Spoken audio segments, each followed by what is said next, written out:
कि वो सब कुछ मैटर है जिसमें दो प्रॉपर्टीज हैं। First, everything that occupies space and has some mass is matter. तो आपके सामने जो कुछ भी दिख रहा है, anything, maybe chalk, maybe paper, maybe your shirt, maybe your hairs, maybe your teeth, bones, muscles, सब कुछ क्या है? मैटर है। अब हम देखेंगे इज लाइट ए मैटर? कहेंगे नो, क्योंकि light has no mass, so light is not a matter.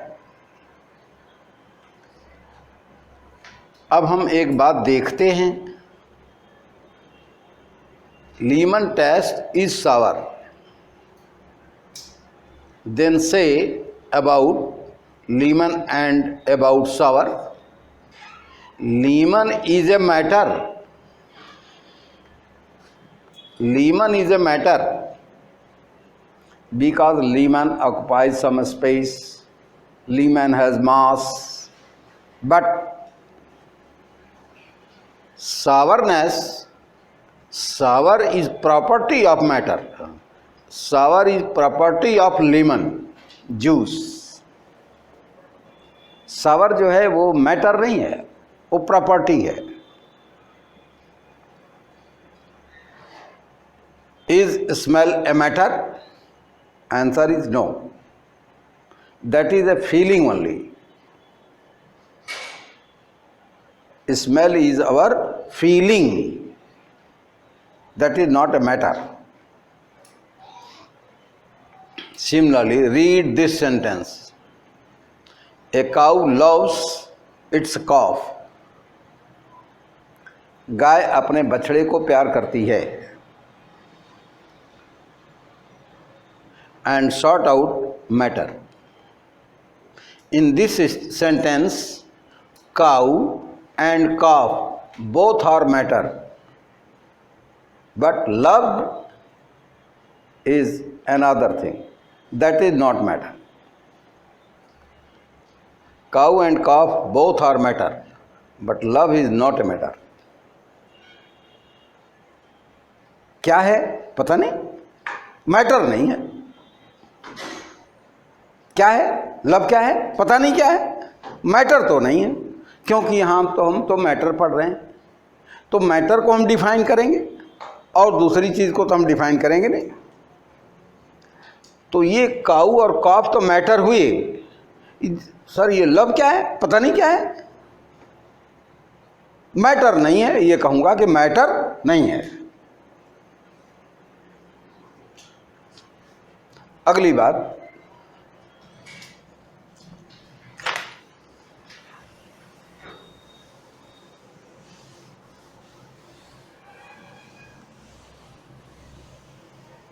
हम ये देखेंगे सम notable points.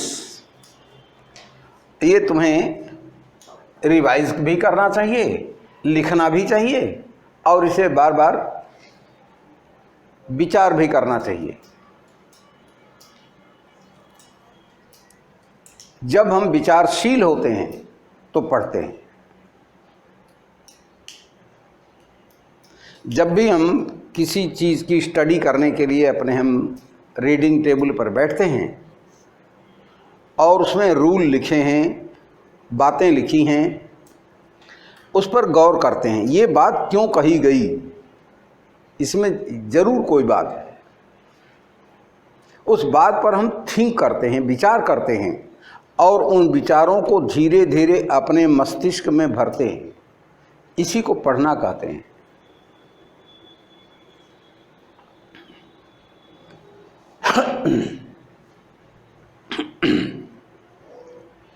Every matter is made up of a large number of tiny particles. ये कल हम बता चुके हैं आपको। इन टाइनी पार्टिकल्स को हम एटम या मॉलिक्यूल कहते हैं।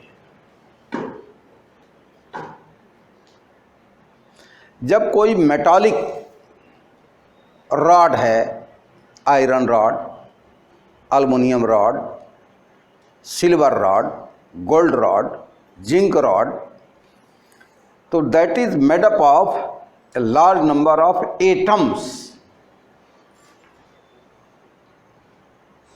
but some another matters like sugar, lemon juice,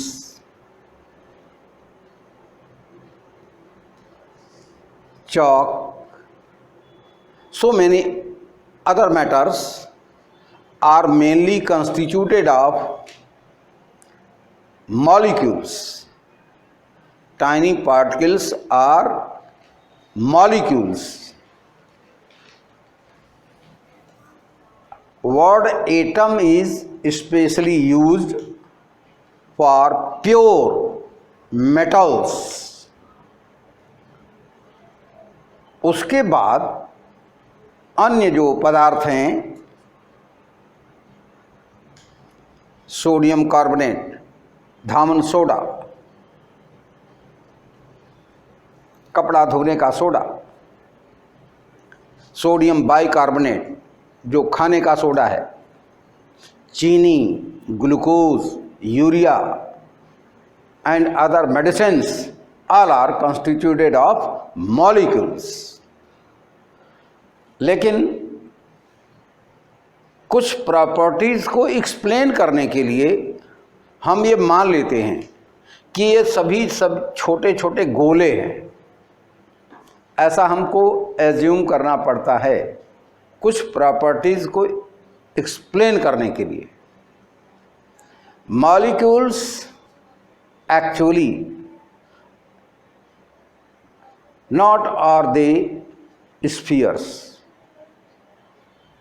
their shape and size may be different, but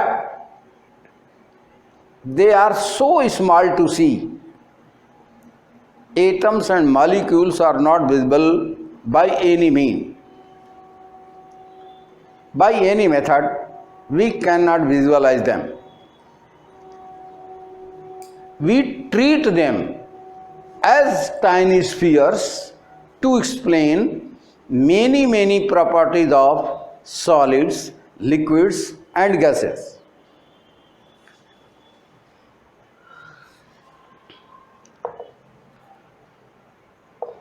उनको हम स्फीयर मान के चलेंगे। आगे आप देखेंगे कि उनको हम स्फीयर मान करके मूव करते हुए पार्टिकल्स को शो करेंगे, गैसियस स्टेट और लिक्विड स्टेट और सॉलिड स्टेट।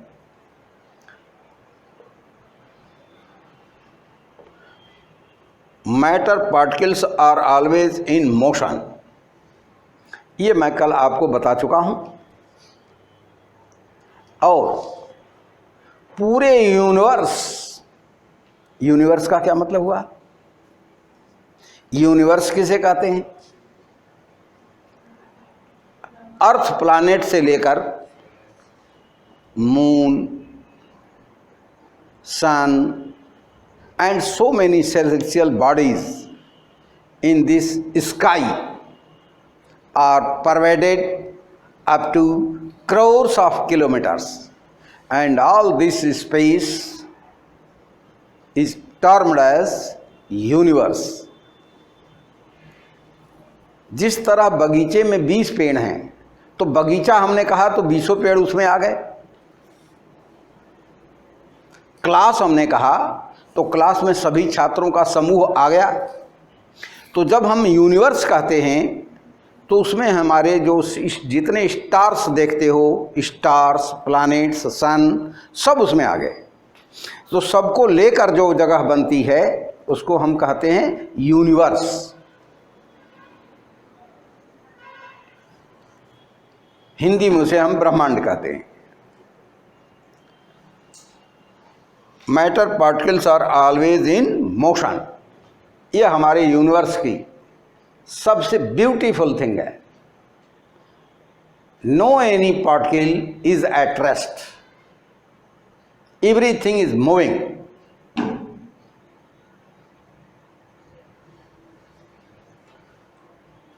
एक बात बता दूं, सुबह कब जगना है ये पक्षी से पूछिए जो पढ़ी लिखी नहीं है। गोलू से मत पूछिए जो पढ़े लिखे, उनसे मत पूछिए, नहीं तो परिभाषा तो गड़बड़ बता ही देंगे। इन चिड़ियों से पूछिए कि कब हम गेट अप करते हैं। जब मैं टहलने जाता हूं, पता नहीं उस कबूतर को क्या है कि जैसे ही मुझको देखेगी कि टहलना बुढ़वा शुरू कर दिया है, वो आकर के बरजा पर बैठ जाएगी। जब तक टहलता रहूँगा तब तक वहीं रहेगी। जब मैं तैयार होकर नीचे आने लगूँगा फिर उड़ जाएगी। उसको क्या है समझ में मुझे बात नहीं आती, ऐसा वो क्यों करती है। वो पेड़ुकी है, डॉब उसको कहते हैं, डॉब, DOV, डॉब, पेड़ुकी है। खैर हम आगे बात कर रहे हैं। तो एटम और मॉलिक्यूल्स क्या हैं? स्फीयर, गोल गोल हैं, सभी गोल गोल हैं और हमेशा चलते रहते हैं। और जब मोशन में है पार्टिकल तो उसमें काइनेटिक एनर्जी तो होगी। तो each and every particle has its own energy. No any particle is without energy. अब हम आज ये चीज देखेंगे, particles of matter attract to each other. Is any proof? How can we prove that particles of matter attract to each other? देखेंगे हम।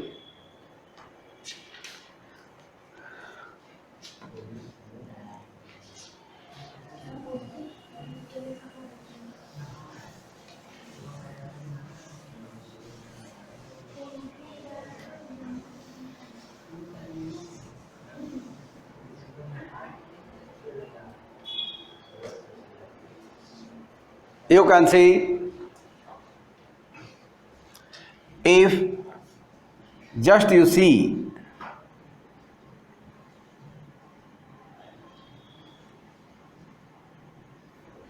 a drop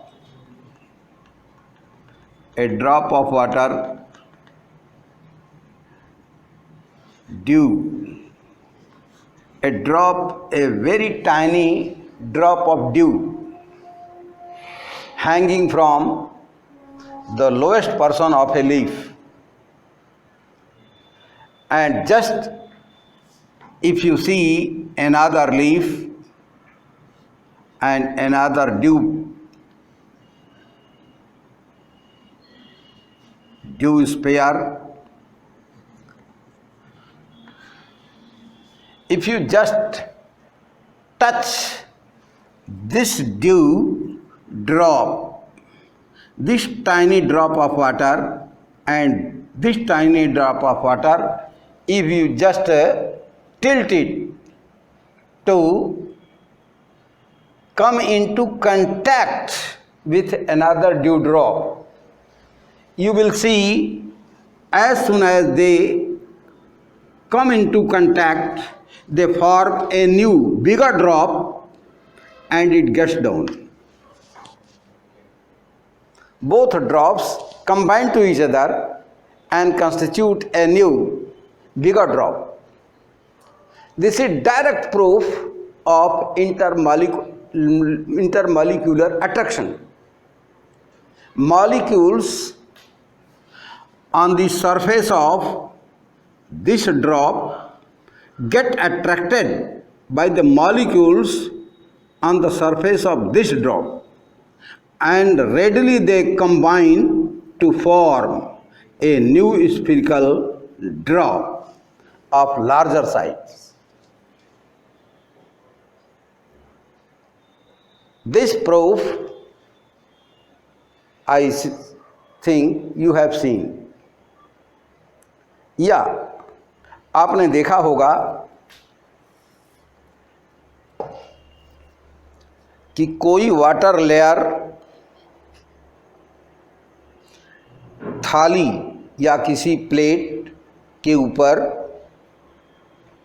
कोई water layer है, दूसरी लेयर ज्यों ही इसको टच करती है suddenly they mix up. That was due to intermolecular force of attraction. इसी तरह यदि हम किसी सूखे कागज पर very small tiny drops of mercury ले लें, मरकरी की 2 ड्रॉप ले लें, जैसे ही ये कांटेक्ट में आते हैं एक बिगर ड्रॉप का फॉर्मेशन हो जाता है।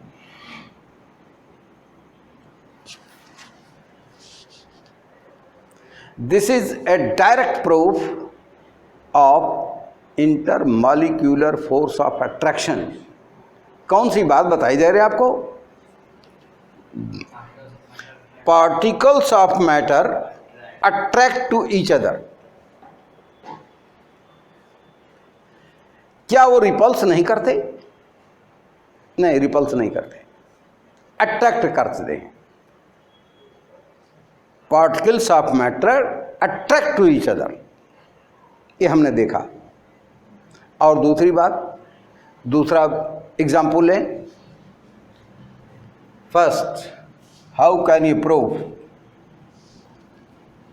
Proof of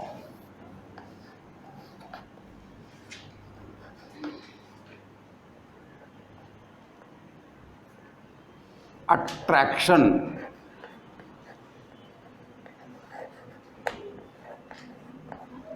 between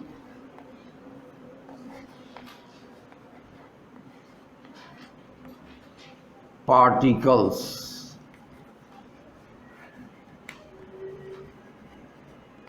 of matter?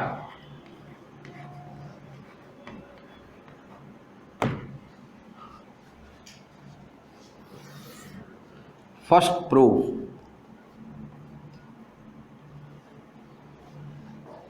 two small drops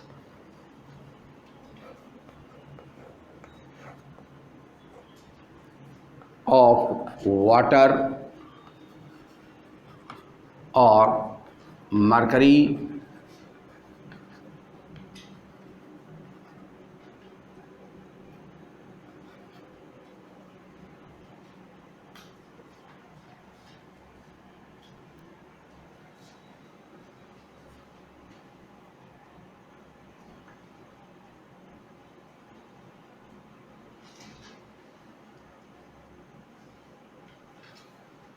get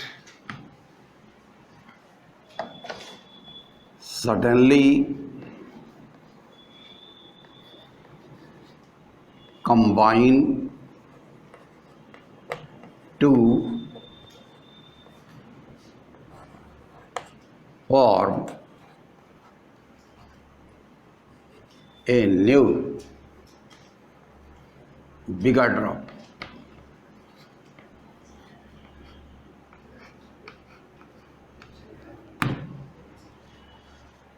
This must be in your observation. Another,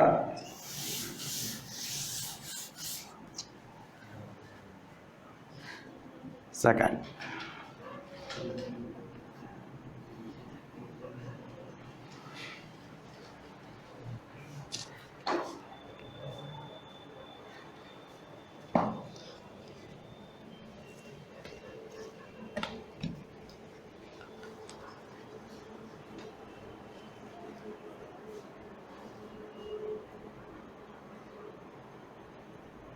I have two duster pieces.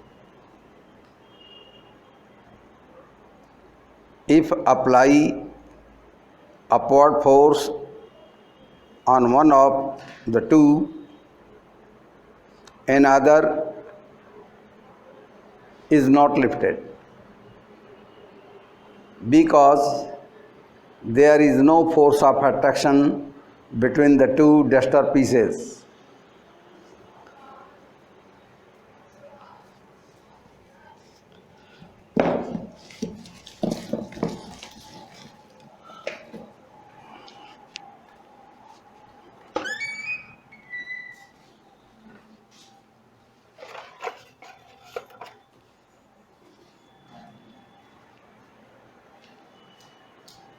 हमने पूछा ये चौक पीस है, जस्ट यू ऑब्जर्व ये चौक पीस है, तो हमने यहाँ के पार्टिकल्स को तो पकड़ा हुआ है, इन पार्टिकल्स पर भी तो ग्रेविटेशनल फोर्स एक्ट कर रहा है जो यहाँ से काफ़ी दूर हैं। तो मैं यहाँ के पार्टिकल्स को पकड़कर यदि अपलिफ्ट कर रहा हूँ तो ये वाले क्यों अपलिफ्ट हो रहे हैं? तो हम कहेंगे कि यहाँ के पार्टिकल्स भी पार्टिकल टू पार्टिकल अट्रैक्टेड हैं। यहाँ जहाँ मैं पकड़ा हूँ उस बिंदु से पार्टिकल्स स्टार्ट होकर यहाँ तक गए हैं, लेकिन उनके अंदर अट्रैक्शन है, इसलिए मैं यहाँ तो उठा रहा हूँ लेकिन ये भी उड़ जा रहे हैं। इसका मतलब इन पार्टिकल्स के बीच फोर्स ऑफ अट्रैक्शन है। अब यदि हम फोर्स अप्लाई करें तो इस फोर्स ऑफ अट्रैक्शन को हमने तोड़ दिया। ध्यान दें आप, इनके बीच molecule to molecule, particle to particle जो नेचुरल डिस्टेंस है वो बहुत कम है, लेकिन एक बार उस स्ट्रक्चर को हमने डिस्टर्ब कर दिया तोड़ करके। अब मैं इसको ऐसे सटाना चाहता हूं तो ये नहीं होगा। अब वो फोर्स ऑफ अट्रैक्शन हमने बिगाड़ दिया। अब यहाँ वाले मॉलिक्यूल दोनों उसी नेचुरल डिस्टेंस पर नहीं आ पा रहे हैं, इसलिए इनमें यहाँ मॉलिक्यूल और यहाँ मॉलिक्यूल में फोर्स ऑफ अट्रैक्शन खत्म हो गया। लेकिन अब जो बचे हैं उनमें आपस में फोर्स ऑफ अट्रैक्शन है।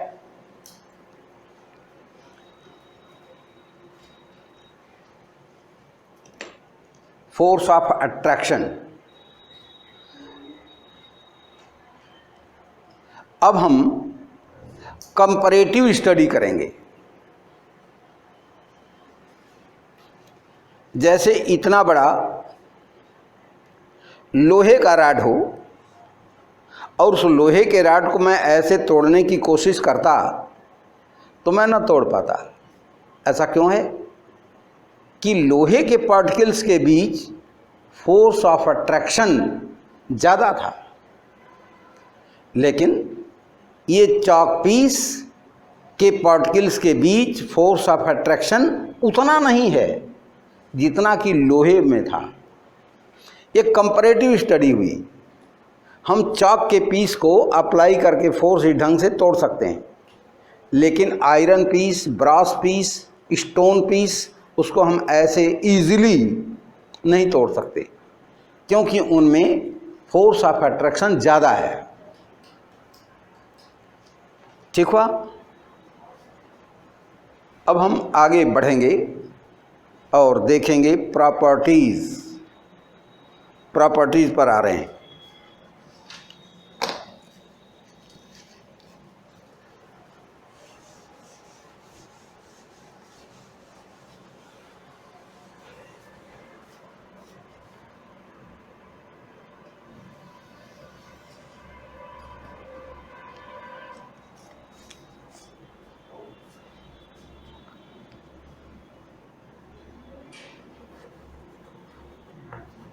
Classification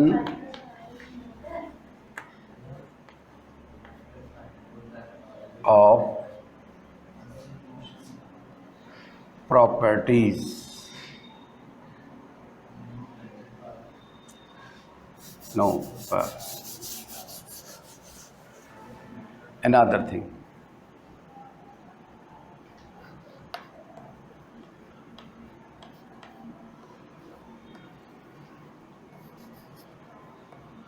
A matter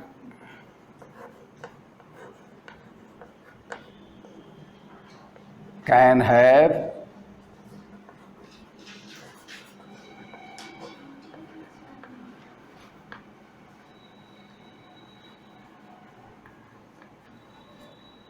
three states.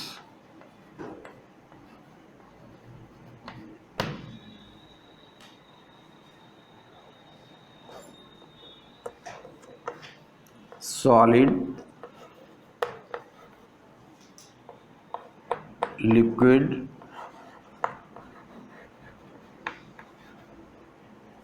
and gas.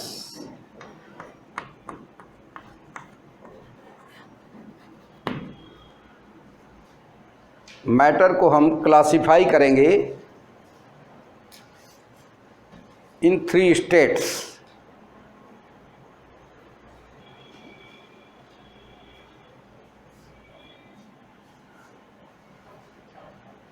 एक ही मैटर, जैसे वाटर, हमने कहा वाटर, तो water is liquid form of matter. लेकिन इसको हम यदि कूल डाउन कर दें तो यही सॉलिड हो जाती है।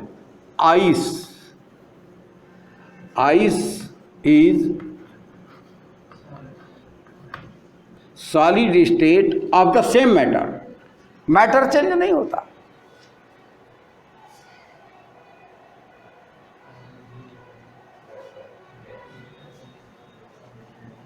यदि वाटर को हम बॉयल ऑफ करें तो वो वेपर फॉर्म में आ जाता है। वेपर और स्टीम।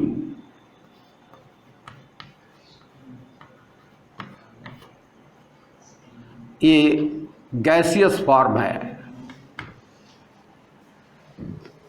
सेम मैटर, एक ही मैटर की थ्री स्टेट्स हो सकती हैं,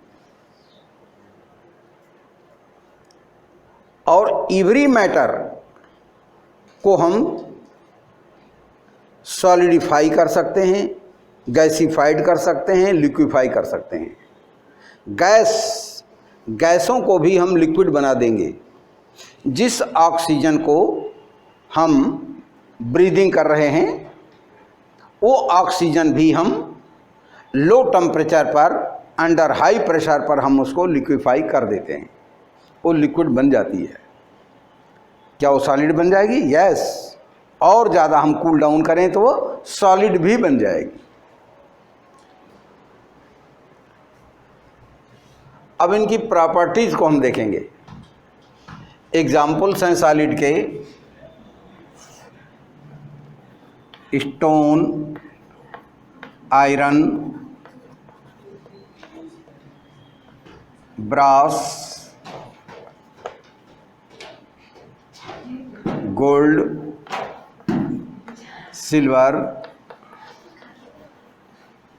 एटसेट्रा। ये सॉलिड मैटर है। Liquid,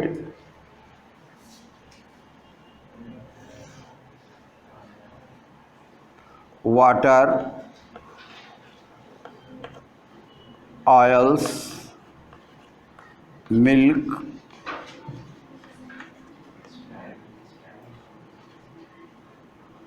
glass, super cold liquid.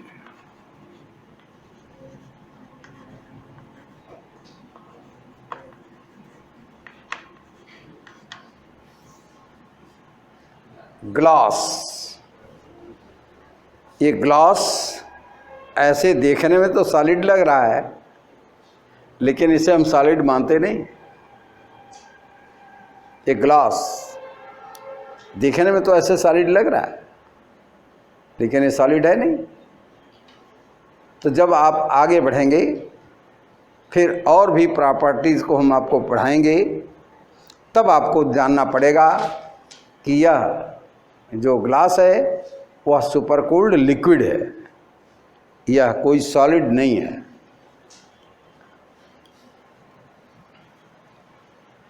Gases, air, chlorine,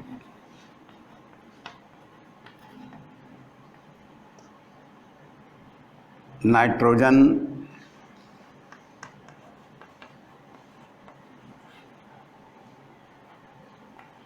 tear gas, laughing gas,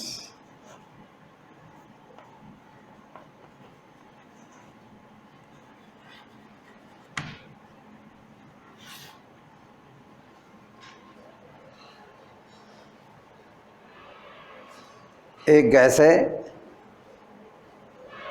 जिसके घेरे में आप जाएंगे तो आपको आंसू निकलने लगेगा। भले ही आप लाफिंग कर रहे हो, लेकिन आंसू निकल ही जाएगा। और एक गैस है लाफिंग गैस, जिसमें आप उदास मन से भी जाएं तो आप लाफिंग करते ही निकलेंगे। ठीक, लाफिंग गैस। उनके फार्मूले अभी आपको नहीं दिए जाएंगे। तो मैटर की 3 स्टेट्स हैं। अब उनकी हम प्रॉपर्टी को देखेंगे।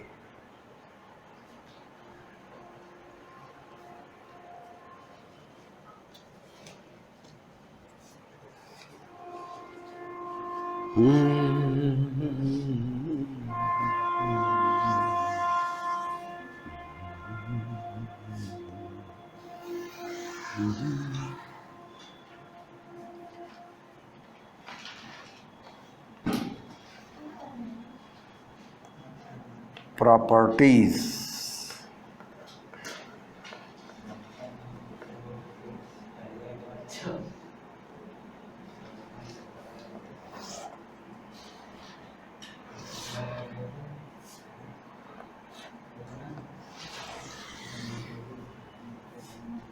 Solid, liquid and gas.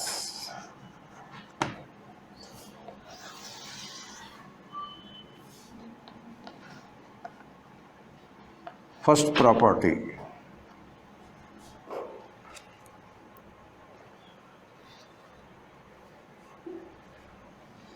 have fixed shape,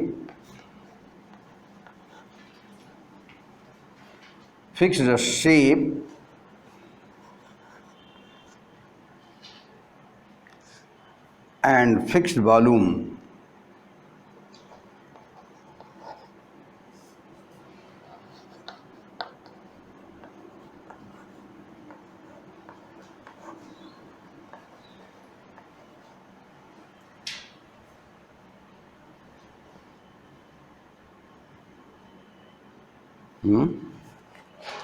Any shape.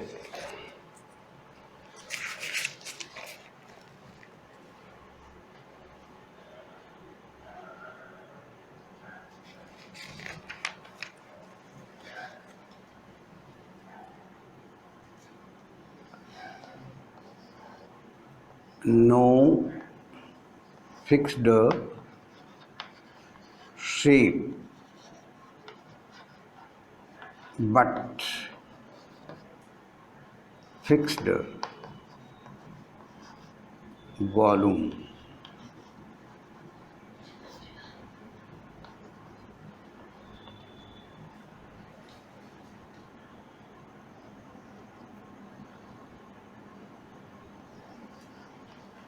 No fixed shape,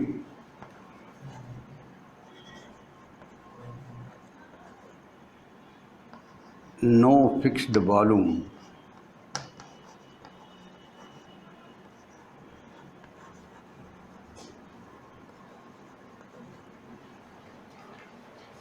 पहले पॉइंट को हम देख लें, उसके बाद तो फिर आगे बढ़ेंगे।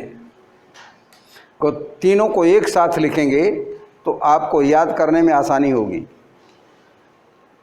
सॉलिड, सपोज कर लो ये आयरन पीस है in cuboid form,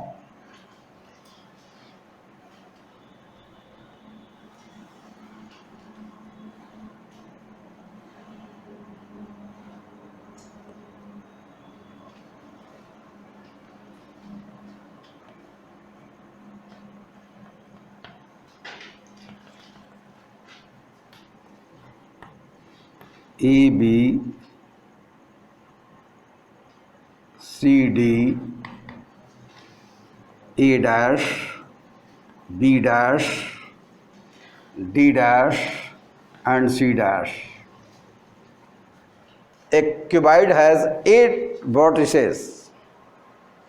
A cuboid has 8 vertices, 12 edges, 4 diagonals and 6 faces. 6 faces ये तो आप जानते हैं, लेकिन suppose its length L is 20 centimeter, breadth B is 6 centimeter and height H or depth H is 8 centimeter.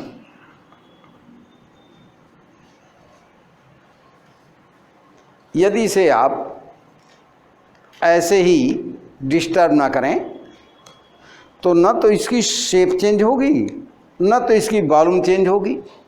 Iron cuboid की volume है, volume LBH 20 centimetre, 6 centimetre and 8 centimetre cube. Always इसका volume यही रहेगा। आफ्टर मैनी ईयर्स इसका volume कोई change नहीं होगा और ना तो इसका कोई शेप चेंज होगा। तो in solid state shape of solid and volume of solid both remains fixed, it does not alter। लेकिन इसी आयरन को यदि मैं बहुत गर्म करके लिक्विफाई कर दूं, लिक्विड बना दूं, तो लिक्विड क्या करता है? जैसे सपोज कर लिया 1 लीटर आपके पास पानी है और उस पानी को मैंने इस बर्तन में उड़ेल दिया, तो वाटर का शेप वही हो जाएगा जो इस बर्तन का शेप है। यदि बर्तन इस शेप का है तो वाटर का शेप भी वही हो जाएगा जो बर्तन का शेप है। सेम वाटर, इसी वाटर को यदि मैं इसमें पोर डाउन कर दूं तो शेप ऑफ वाटर चेंज हो जाएगा। As is the shape of container. Liquid का अपना कोई शेप नहीं है, लिक्विड का वही शेप है जो कंटेनर का शेप है। तो liquid has no fixed shape, इसका शेप चेंज कर जाएगा। यदि उसे हम किसी सिलेंडर में भर दें या पाइप में भर दें तो उसी का शेप इसके जैसा हो जाएगा, सिलेंडर जैसा हो जाएगा। तो लिक्विड का कोई फिक्स्ड शेप नहीं होता, नो फिक्स्ड शेप, कोई फिक्स्ड शेप नहीं है। But fixed volume. यदि ये 1 लीटर है तो 1 लीटर रहेगा, 1 लीटर रहेगा, वो वॉल्यूम चेंज नहीं कर जाएगा। तो सॉलिड और लिक्विड की प्रॉपर्टीज में शेप और वॉल्यूम के रूप में देखें तो यहाँ लिक्विड में ये चेंज हो गया, no fixed shape but fixed volume. In gas देखें, no fixed shape, no fixed volume. Gas को हम, हवा को यदि हम किसी ट्रक के टायर में भरें तो हवा का शेप वही ट्रक के टायर का शेप हो जाएगा।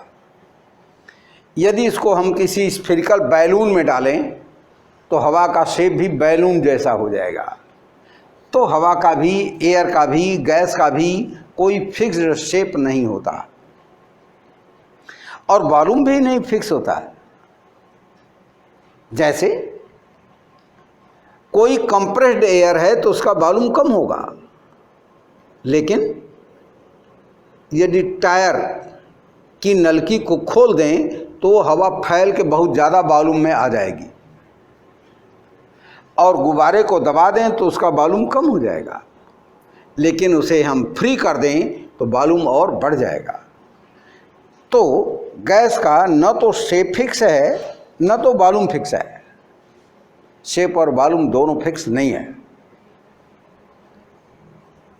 अगली बात देखेंगे हम,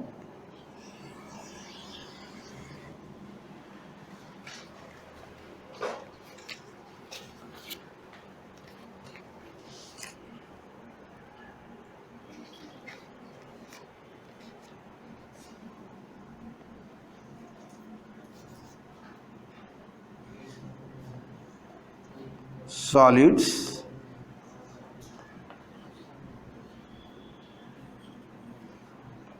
are nearly incompressible.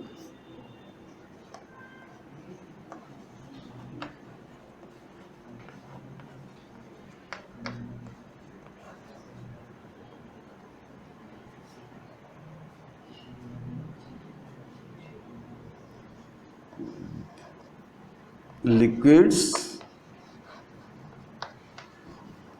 are also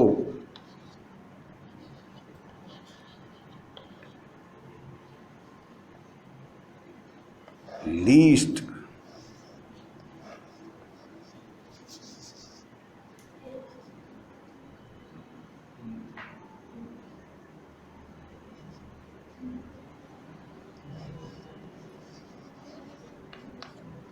compressible.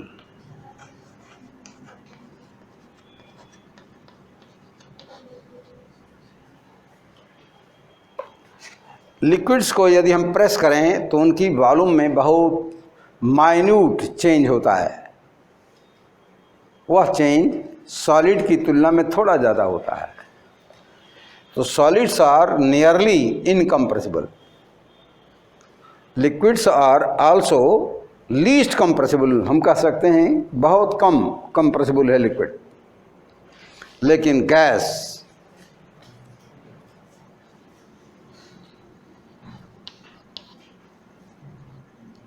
Gases are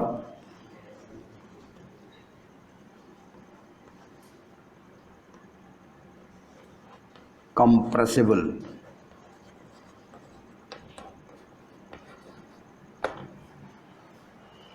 किसी गैस को हम दबा के उसका वॉल्यूम कम कर सकते हैं। Now the third point,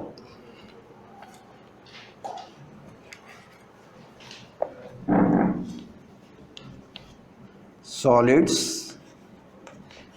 have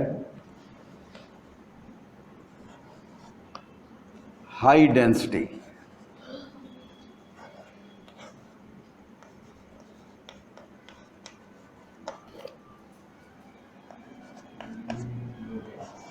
Liquids have moderate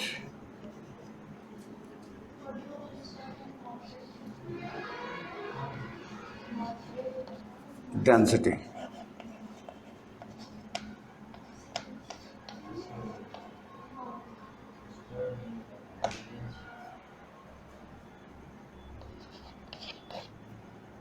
gases have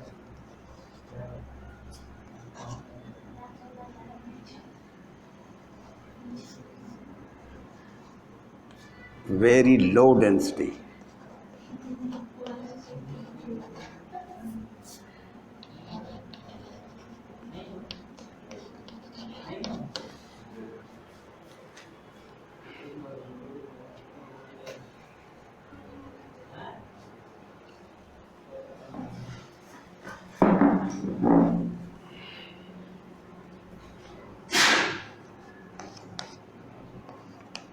Do not flow.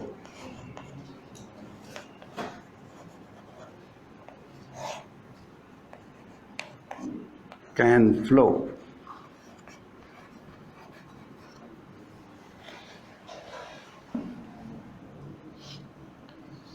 Can flow.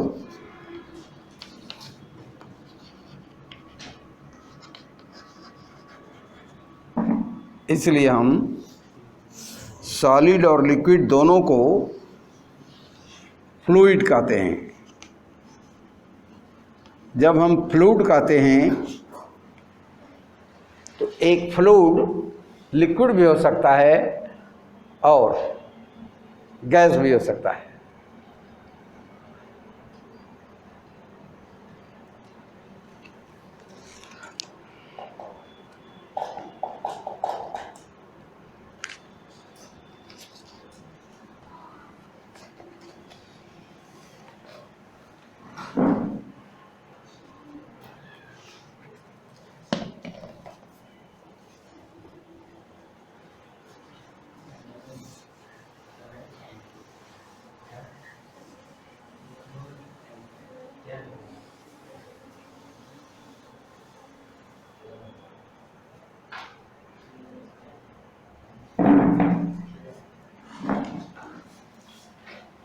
In solid state,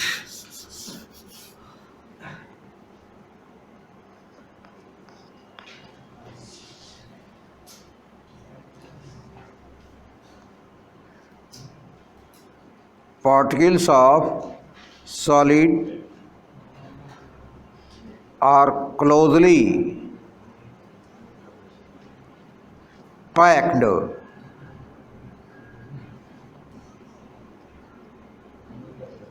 in solid state. Particles are in close contact with each other. In solid state, particles of matter are very closely packed. In liquid state,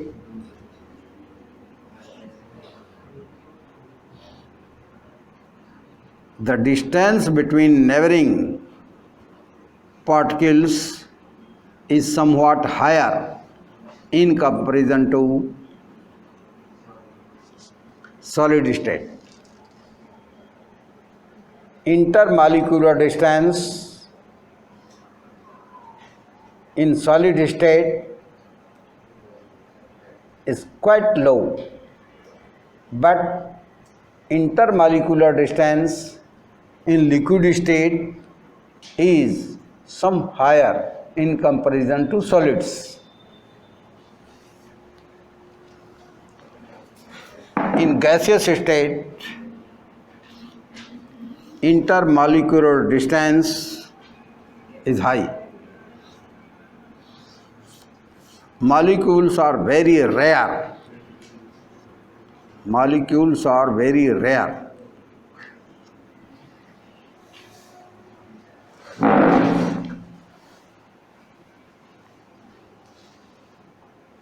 यहाँ लिखेंगे spacing between particles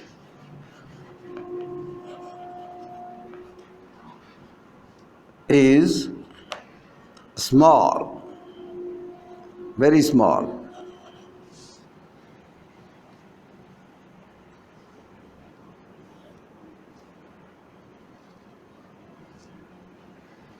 spacing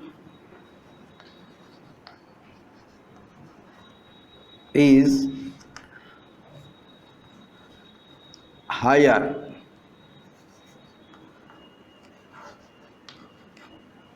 than liquids, than solids.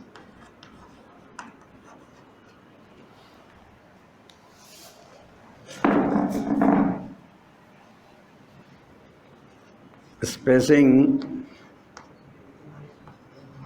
of particles is quite high.